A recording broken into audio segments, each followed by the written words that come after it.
Football বিশ্বের বর্তমান সময়ের সবচেয়ে বড় আতঙ্ক, যাকে থামানোর কোনো ফর্মুলা ডিফেন্ডারদের জানা নেই। জি হ্যাঁ বন্ধুরা, আমরা কথা বলছি নরওয়ের গোল ম্যাশিং দ্য গোল ডেমন আর্লিং হল্যান্ডকে নিয়ে। কিন্তু এদিকে যখন একা এক দানব, অন্যদিকে তখন ইংল্যান্ডের এক ঝাঁক বিশ্বসেরা সুপারস্টার। প্রশ্ন হলো, ইংল্যান্ডের এই গোল্ডেন জেনারেশন কি পারবে নরওয়ের এই গোল করার দানবকে থামাতে, নাকি হল্যান্ড একাই ভেঙে দিবেন থ্রি লায়ন্সদের ডিফেন্ডিং ভাগ? জি হ্যাঁ বন্ধুরা, একদিকে রয়েছে নরওয়ে এবং অন্যদিকে রয়েছে ইংল্যান্ড। চলুন আজকের এই ভিডিওতে জেনে নি কে কার উপরে ভারী পড়বে। তো তার আগে চ্যানেলটি সাবস্ক্রাইব করে রাখতে ভুলবেন না কিন্তু।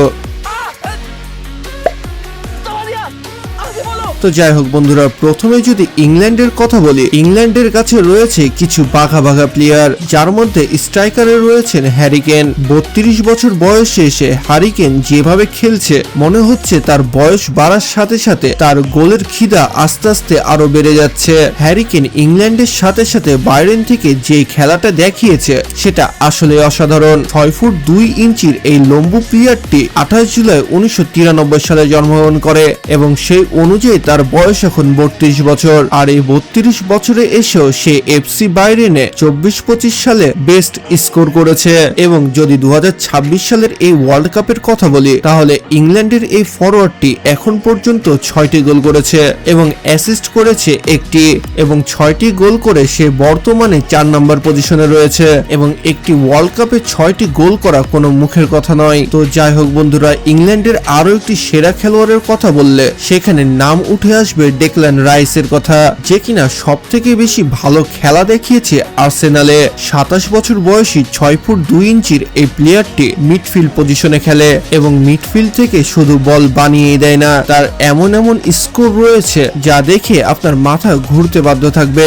রাইস যে ইংল্যান্ডের সেরা মিডফিল্ডার, এখানে কোনো সন্দেহ নেই। তিনি একাধিক অ্যাসিস্ট করেছেন কর্নার কিক থেকে, যার মধ্যে ক্রোয়েশিয়ার বিপক্ষে হ্যারি কেনকে দেওয়া একটি গুরুত্বপূর্ণ অ্যাসিস্ট ছিল। তো ইংল্যান্ডের আরো একটি সেরা খেলোয়াড় রয়েছে যার কথা না বললেই নয়। জি হ্যাঁ বন্ধুরা, আমরা জুড বেলিংহামের কথা বলছি। হ্যারি কেন যদি ইংল্যান্ডের বেস্ট স্কোরার হয়, তাহলে জুড বেলিংহাম হবে ইংল্যান্ডের সেরা খেলোয়াড়। জি হ্যাঁ বন্ধুরা, ইংল্যান্ডের হ্যারি কেনের পরেই যে প্লেয়ারটির জায়গা তৈরি করে নিবে সেটা হচ্ছে জুড বেলিংহাম। মূলত জুড বেলিংহাম অ্যাটাকিং মিডফিল্ডার পজিশনে খেলে এবং 6 ফুট 1 ইঞ্চি 23 বছরের এই প্লেয়ারটি রিয়াল মাদ্রিদ 5 নম্বর জার্সি পরেও খেলে এবং রিয়াল মাদ্রিদে তার পারফরমেন্স হয়তো অনেকেরই নজর কেড়েছে।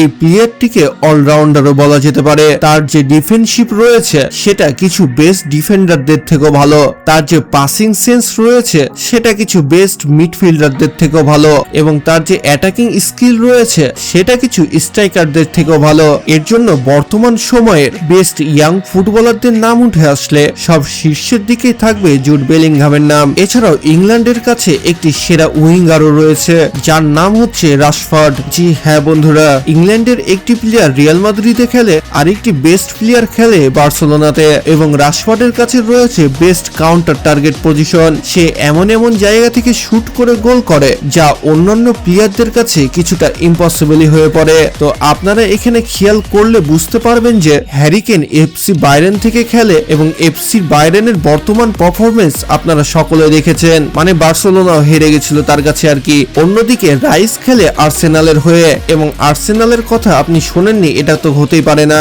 অন্যদিকে জুড বেলিংহাম ও রাশফোর্ড খেলে রিয়াল মাদ্রিদ ও বার্সেলোনার হয়ে। মানে ইংল্যান্ডের এই সেরা কিছু প্লেয়ারদের কাছে সেরা কিছু ক্লাবের এক্সপিরিয়েন্স রয়েছে। তারা যদি এই ক্লাবের এক্সপিরিয়েন্স গুলো মিক্স করে কিছু এমন ফরমেশন বানায়, তাহলে তাদেরকে হারানোটা একেবারে ইম্পসিবল হয়ে পড়বে। তো যাই হোক বন্ধুরা, ইংল্যান্ড যে কিভাবে গোল করবে, তাদের কি আছে এটা তো আপনারা সকলে দেখলেন। কিন্তু এবার অন্যদিকে যে দানবের কথা আমরা বলতে চলেছি, সে 2026 সালে এসে যে খেলাটা দেখিয়েছে, ওয়ার্ল্ড কাপ হিস্ট্রিতে এরকম খেলা হয়তো ওয়ার্ল্ড কাপের দর্শকরা আগে কখনো দেখেনি। আর্লিং হল্যান্ড কেন এত বিপজ্জনক? কারণ তিনি শুধু একজন স্ট্রাইকার নন, তিনি একজন ফিজিক্যাল বিস্ট। গতি, শক্তি এবং নিখুঁত ফিনিশিং, একটি পারফেক্ট স্ট্রাইকারের সব গুণ আছে তার মধ্যে।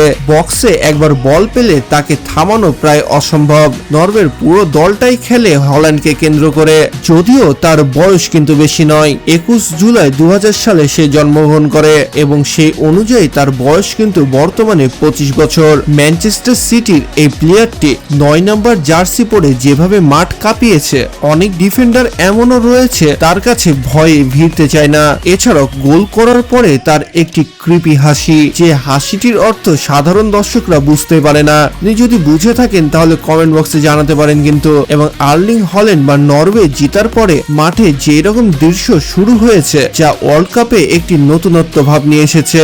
জি হ্যাঁ বন্ধুরা, শুধু মাঠে নয়, গ্যালারি ভর্তি মানুষ যখন ঢোলের বাজনাতে তালে তাল মিলিয়ে এভাবে নৌকা চালাচ্ছে, তখন দৃশ্যটা দেখার মতো থাকছে।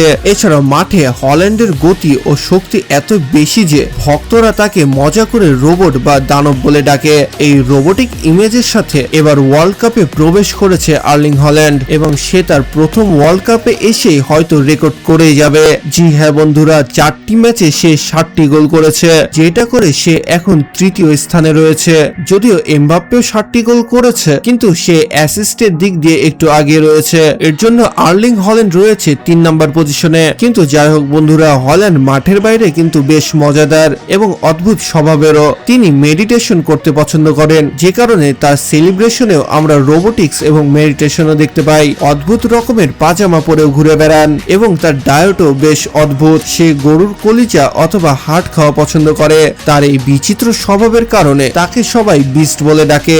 আসলে লড়াইটা হবে ইংল্যান্ডের ডিফেন্স বনাম হল্যান্ডের। যদিও ইংল্যান্ডের ডিফেন্ডাররা আর্লিং হল্যান্ডের সাথে ম্যানচেস্টার সিটিতে আগে থেকেই খেলেছে, আর্লিং হল্যান্ডের স্ট্যাটিক্স হয়তো তারা আগে থেকে জানে। তাহলে আর্লিং হল্যান্ড কি পারবে তাদের ডিফেন্সকে ভাঙতে? সম্পূর্ণটাই নির্ভর করছে তাদের অভিজ্ঞতার উপরে। কিন্তু এখানে আরো একটি বিষয় রয়েছে যেটা আপনাদের জানা উচিত। আর্লিং হল্যান্ড 2000 সালে জন্মগ্রহণ করে ইউনাইটেড কিংডমে। সেই অনুযায়ী কিন্তু সে ইংল্যান্ডের হয়েও ন্যাশনাল টিমে খেলতে পারত, কিন্তু সে বেছে নেয় তার বাবার দেশ নরওয়ে। তার বাবা যে দেশ থেকে খেলতো সেই দেশকে সে রিপ্রেজেন্ট করতে চায়। কিন্তু একবার ভাবেন, হ্যারি কেন, জুড বেলিংগামের মতো প্লেয়ারদের সাথে যদি আর্লিং হল্যান্ড নেমে যেত ইংল্যান্ডের হয়ে, তাহলে বিষয়টা একটু অন্যরকমই হয়ে যেত।